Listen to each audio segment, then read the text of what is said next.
Have you ever noticed how a calm mind can really set the stage for a good night's sleep? That's the idea behind our new podcast, Good Sleep.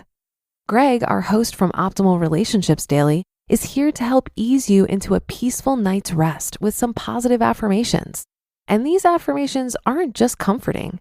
They can help ease anxiety and nurture positive thoughts, setting you up for true good sleep. So press play on Good Sleep tonight, because a good tomorrow starts with a good night's sleep. Just search for Good Sleep in your podcast app and be sure to pick the one from Optimal Living Daily. This is Optimal Finance Daily, episode 2489. How much should you leave to your kids? By Darrow Kirkpatrick of CanIRetireYet.com. And I'm your host and personal finance enthusiast, Diana Merriam. We're going to get right to today's post as we optimize your life. How much should you leave to your kids? By Darrow Kirkpatrick of CanIRetireYet.com. How do you feel about legacy giving? Chances are you see the issue differently from your own parents. We're experiencing a generational change in views on inherited wealth. Parents of today's baby boomers, having lived through a world war and less prosperous times, were usually excellent savers. In their retirement years, their investment assets are a sideshow to their guaranteed defined benefit pensions. But that model they hand down of stockpiling investments until death, at which time their children receive a large inheritance, is looking increasingly dated to the next generation. It's different for baby boomers. According to MarketWatch, quote, 23% of pre-retirees would ideally like to spend all of their savings and let their children fend for themselves. In contrast, a mere 9% say they want to save as much money as possible to pass on to the next generation, end quote. Is that selfishness or just common sense? How much will you leave to your kids? How much should you leave? Many boomers have endured careers in a damaged economy. Others have lived inflated, debt-ridden lifestyles. Still others have spent heavily to educate and launch adult kids. All these factors have severely eroded the average boomer's net worth. What wealth they have available for retirement will be targeted at essential living expenses, with little earmarked for legacy giving. Entitlement. Those boomers with enough to leave substantial wealth behind may direct it to charity instead of family. The majority of affluent boomers made their own money and feel their kids are best off doing the same. But a few feel differently. Ink is spilled, fees are paid, and tax strategies are employed in an effort to maximize family wealth passed down to the next generation. Why do people instinctively want to preserve a large legacy as they age? Some of it is probably natural self-preservation, keeping a rainy day fund against an unknown lifespan. Some of it could be a subconscious desire to remain relevant to heirs later in life, easier to do when your net worth is substantial. Finally, some believe that legacy giving has the potential to transform death by making a statement about who they were and what they valued. But if we aren't careful, legacy giving plans may backfire. Sacrificing while raising your kids so that they can enjoy a better life is a time-honored and natural parental role. But what is the point of denying yourself in retirement so that your grown children can enjoy an extravagant lifestyle after you die? If they're in the middle of careers, a large inheritance could be downright destructive, undermining their motivation in life. The sense of entitlement that comes from unearned wealth can stunt growth, subvert meaning, and contribute to depression and destructive behavior. On the other hand, if children are much older, post-career, they probably don't need a large inheritance. Given today's lifespans, by the time you die, any children will likely be in their 60s and 70s, having already established a retirement lifestyle. How much difference will inheritance make to their quality of life at this point? Sure, a splurge or two might be nice, but besides serving as worst-case insurance and more investment dollars to play with, what's a large bequest going to buy that is essential to happiness? Expecting an inheritance. On the other side of the equation, what if you're expecting an inheritance? How should you plan? In most cases, I wouldn't factor an inheritance into my financial plan, other than perhaps as a hedge against other retirement variables. Unless your parents are so wealthy that they couldn't possibly consume their assets in any reasonable scenario, it's risky to base your lifestyle on the particulars of somebody else's fate, their health, their expenses, and their investments. Unfortunately, though, many working people do just that. According to MarketWatch, quote, nearly 20% are banking on an inheritance to completely or largely fund their retirements, while half say they expect to receive enough to provide them with some support in their later years, end quote. In my experience, the amount and timing of an inheritance are largely unpredictable. So in my own planning, I've been willing to informally balance a potential inheritance against other unpredictable events, such as a need for extremely long-term care, so that I don't have to insure against them all. But I would never count on an inheritance for essential retirement living expenses such as shelter, food, transportation, or healthcare. Preserving an inheritance.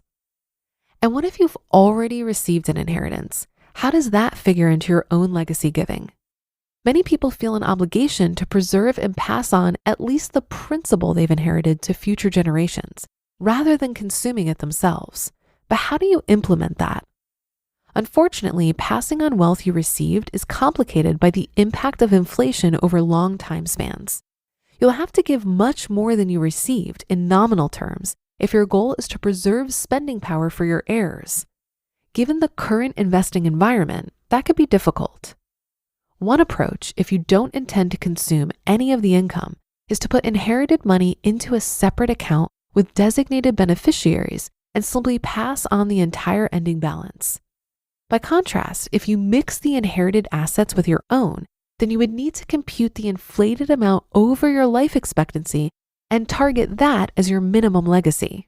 This requires extra planning and attention and still won't be exact, but it may be comforting for some. Buffett's way. How do the super rich handle legacy giving? Philosophies differ, of course, but Warren Buffett created a giving pledge to convince more of the world's super wealthy to leave a majority of their fortunes to nonprofits rather than to family. He advises the wealthy to leave children, quote, enough money so that they can feel they could do anything, but not so much that they could do nothing, end quote. In other words, Buffett suggests leaving children enough to provide freedom and a safety cushion without damaging their work ethic. The exact amounts are going to vary wildly depending on individual family capabilities and lifestyle. For Buffett, the sum is a few $100,000. Ultimately, the point is to support adult children in leading healthy lives and finding meaningful careers, not to set them up for a life of leisure.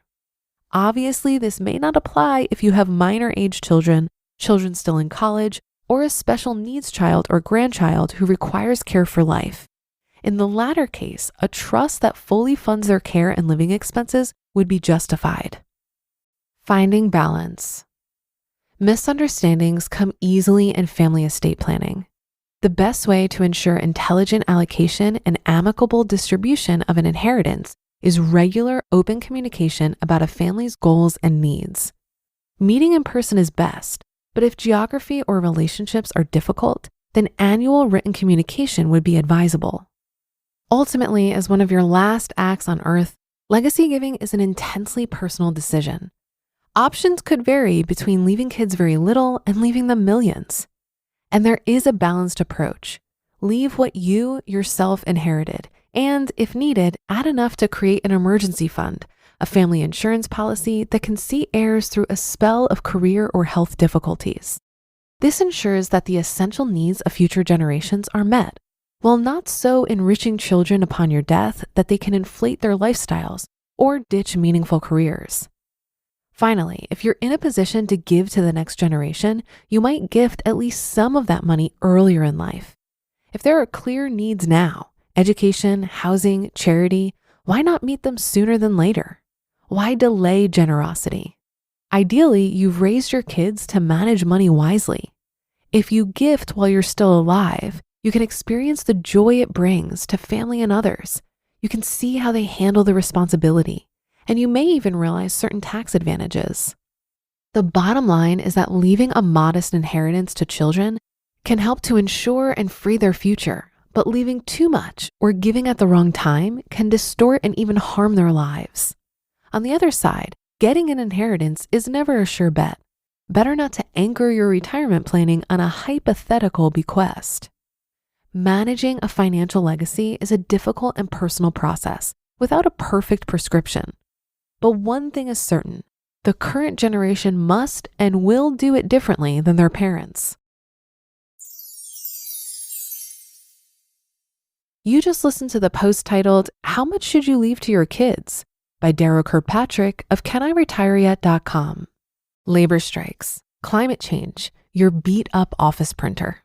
What do they all have in common? Come on, it's all about the money. Economics is everywhere and everything fueling our lives, even where we least expect it. If you're a fan of Optimal Finance Daily and are curious to learn something new and exciting about economics every week, I recommend you listen to the Planet Money podcast from NPR. Planet Money is a different kind of world where the complex economy actually makes sense, where human stories supersede abstract theories. Listeners can learn, laugh, and be entertained. It's econ, down to earth, and Planet Money answers some of life's burning questions, like, will AI take over our jobs? Why are Christmas trees so darn expensive? The Planet Money team lives to tell a good story in around 30 minutes. It's econ for the rest of us. Tune into Planet Money every week for entertaining stories and insights about how money shapes our world. Stories that can't be found anywhere else. Listen now to Planet Money from NPR, wherever you get your podcasts. I've always found it interesting when people talk about leaving an inheritance for their children as a financial goal or priority. Don't get me wrong, I get the whole idea of wanting to give your kids a leg up in life, but I'm just not convinced that handing them a bunch of money is the answer. I also agree with Darrow that we should never expect an inheritance. I know more than a few people who have mentioned their inheritance as something they're really banking on. But I have to imagine that it's somewhat disempowering to have your financial future dependent on something that you can't control. The stats show that the majority of millionaires, 79%, did not receive an inheritance from parents or other family members. Instead, they achieved millionaire status through hard work and smart financial choices. Also, an Ohio University study shows that an astonishing 33% of all beneficiaries squander their entire inheritance within 2 years of receiving it. Maybe we shouldn't lose sleep over leaving a massive inheritance for our kids at all. I mean, instead of focusing on leaving behind a huge financial legacy, perhaps we should be more invested in leaving them a legacy of values, principles, and skills. Money can come and go, but teaching them how to navigate life, handle adversity, and make smart choices, that's something they can carry with them forever. While I'm still not entirely sure about the whole inheritance thing, I'm thinking maybe it's not about the money after all. Maybe it's about the life lessons and the values we pass down that truly make a difference in the long run. And that will do it for today. Have a great day and weekend. Thank you for listening, and I'll be back here tomorrow where your optimal life awaits.